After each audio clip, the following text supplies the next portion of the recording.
Quiero invitarles a abrir sus Biblias en Romanos 8. Romanos 8, vamos a leer los versículos 31 y 32. Romanos 8, versículos 31 y 32. Dice así la palabra de Dios. ¿Qué pues diremos frente a estas cosas? Si Dios es por nosotros, ¿quién contra nosotros? El que no eximió ni a su propio Hijo, sino que lo entregó por todos nosotros, ¿cómo no nos dará gratuitamente también con Él todas las cosas? ¿Dios me ama? Es una pregunta que muchas personas se hacen. ¿Cómo sé que Dios me ama? Varios también se preguntan esto, especialmente cuando se encuentran en medio de grandes conflictos y dificultades. Estas preguntas tocan nuestra experiencia que, si somos sinceros, siempre es vacilante. Nos hacemos este tipo de preguntas cuando todo el infierno parece desatarse a nuestro alrededor, cuando Satanás dispara sus dardos de fuego en nuestra dirección y sentimos su aguijón. Nos preguntamos, ¿cómo puedo saber que Dios aún me ama? Dios aún me ama cuando fallo. Dios aún me ama cuando lo decepciono al escuchar al diablo. Cuando los filisteos apresaron a David en Gat, él escribió las siguientes palabras en el Salmo 56. Todo el día me pisotean mis enemigos, porque muchos son los que me combaten con altanería. El día en que tengo temor, yo en ti confío. El día que yo clame a ti, mis enemigos retrocederán. Esto sé, que Dios está a mi lado. Dios está a mi lado. Pero ¿cómo puedo estar seguro de que eso es verdad? Bueno, Pablo responde a este tipo de pregunta en el versículo 31 de Romanos 8. Él dice, ¿qué pues diremos frente a estas cosas? Lo primero que tenemos que descifrar o entender es qué son estas cosas. Bueno, tenemos que repasar un poco lo que ya hemos visto antes. Romanos 8 nos dice que aquellos que son justificados por la fe ya no son condenados, ya no hay condenación para ellos. También nos dice Romanos 8 que Dios ha enviado a su Hijo para condenar el pecado en la carne. También nos dice que aquellos en los que mora el Espíritu de Dios pueden esperar una resurrección corporal.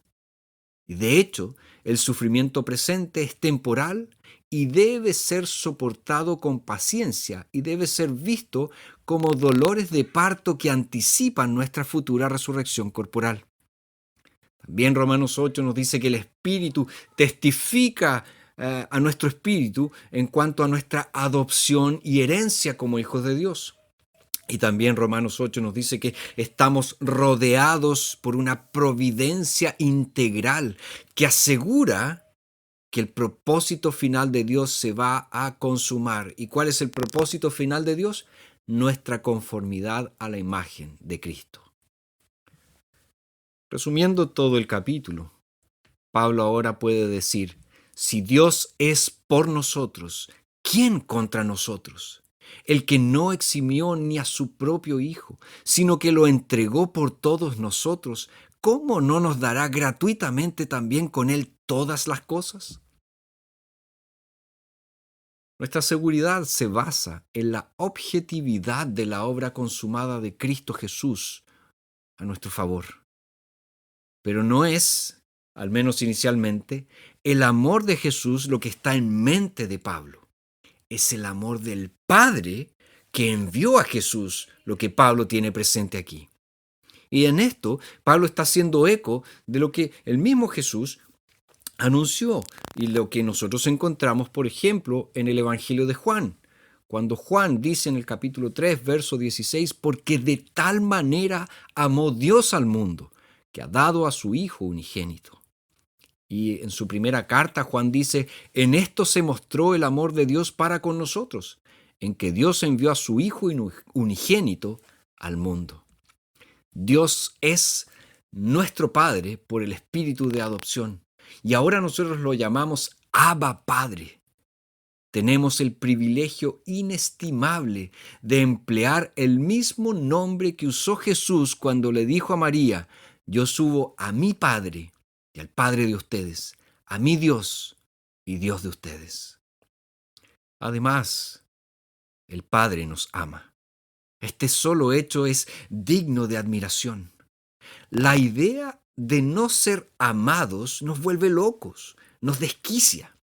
Se requieren habilidades terapéuticas para ayudar a quienes no se sienten amados ni deseados. Pero los cristianos saben que han sido amados desde la eternidad. La segunda respuesta de Pablo a la pregunta de cómo podemos estar seguros de que Dios es por nosotros es la cruz.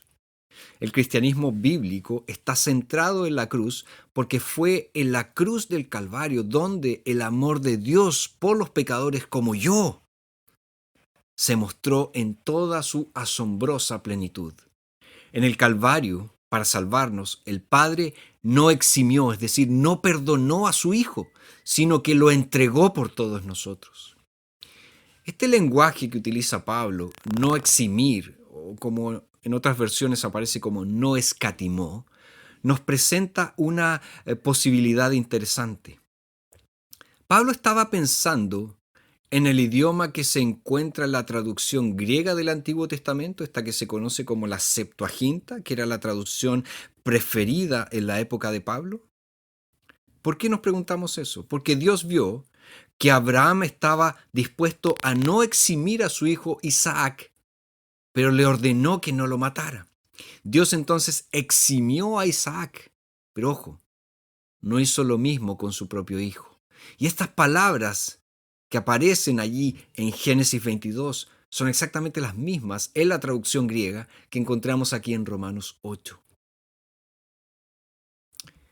El predicador bautista Octavius Winslow, un predicador que fue contemporáneo al gran Charles Spurgeon, preguntó en uno de sus sermones: ¿quién mató a Jesús?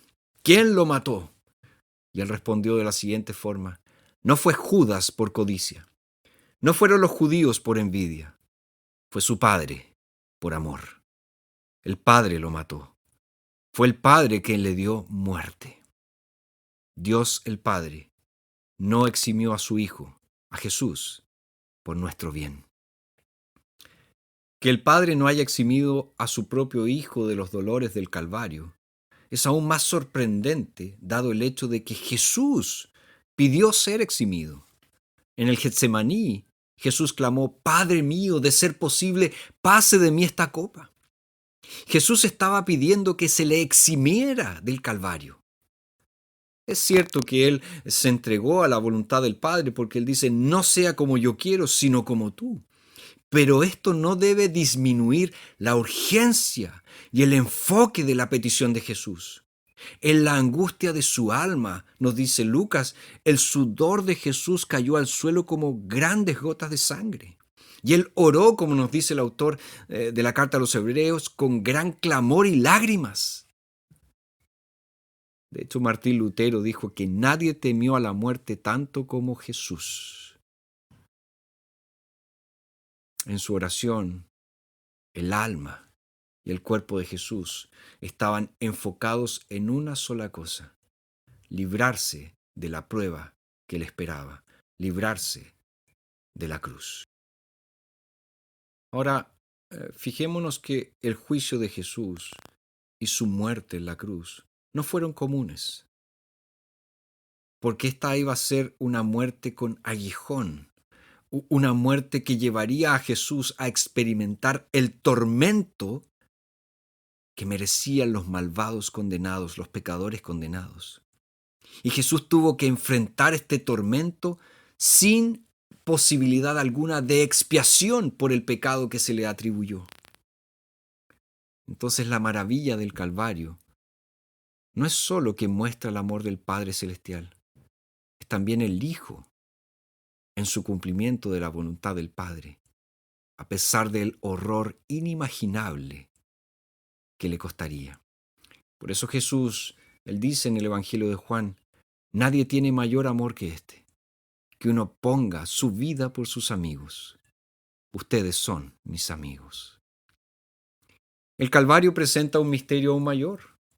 El Padre no pudo eximir a su Hijo. Las Escrituras revelan que en lo profundo de la eternidad, antes de la creación del mundo, antes de la entrada del pecado en el mundo, Dios, Padre, Hijo y Espíritu Santo, concibió un plan para salvar a los pecadores. Como sea que llamemos a este plan, que históricamente ha sido conocido como el Pactum Salutis o Pacto de la Redención, en él vemos a las tres personas de la Trinidad, de la Deidad, que se pusieron de acuerdo, se propusieron salvar a los pecadores, se propusieron salvarme a mí. El Padre no podía eximir a su Hijo, pero esto, que estaba claro para la mente y la voluntad divinas de Jesús, por un momento quedó velado a su mente y voluntad humanas.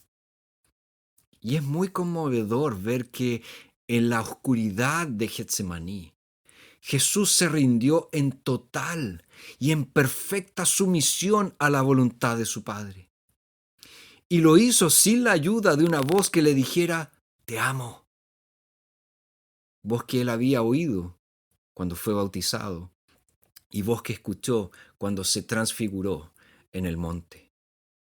Jesús tuvo que creer que su Padre lo amaba. Tuvo que confiar en el amor de su Padre, aunque las circunstancias parecían indicar lo contrario. Entonces la conclusión de Pablo aquí en Romanos 8:32 es simple. ¿Cómo no nos dará gratuitamente también con Él todas las cosas? El amor del Padre, expresado en el sacrificio del Hijo, obtiene todas las cosas para los que Dios ama. Y aquí está la evidencia final de que Dios es por nosotros. ¿Qué significa exactamente la frase todas las cosas que Pablo señala aquí? Bueno, la respuesta se encuentra en los versículos anteriores. Dios en su providencia está obrando todas las cosas a fin de alcanzar una meta específica, nuestra glorificación. Todo lo que nos sucede está diseñado para asegurar que se lleve a cabo el plan de Dios. La presciencia de Dios, la predestinación, el llamado, la justificación, la glorificación. Todas las cosas se refieren al fruto final y completo de nuestra redención en gloria. El Evangelio, la buena noticia, es que Dios ha provisto para los pecadores como tú y como yo un sustituto. Uno que toma nuestro lugar y lleva las consecuencias de nuestro pecado. En la cruz, la ira que merecían mis pecados fue derramada sobre el sustituto. La justicia de Dios quedó satisfecha y se hizo expiación. Mis pecados fueron imputados al sustituto y su justicia, su obediencia perfecta, me fue imputada. Recibí los beneficios de la cruz solo por fe. Entonces la pregunta que tienes que hacerte hoy es, ¿quién es este sustituto? Bueno, es Jesús, el Salvador.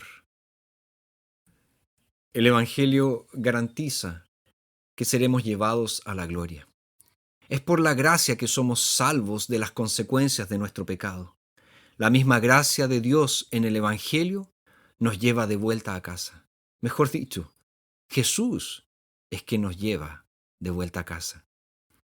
Nuestra salvación no está unida a algo intangible e impersonal, sino que está unida a una persona, a Jesucristo.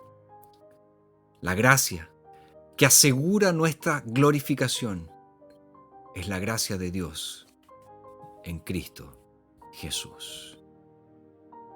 Si Dios es por nosotros, ¿quién contra nosotros?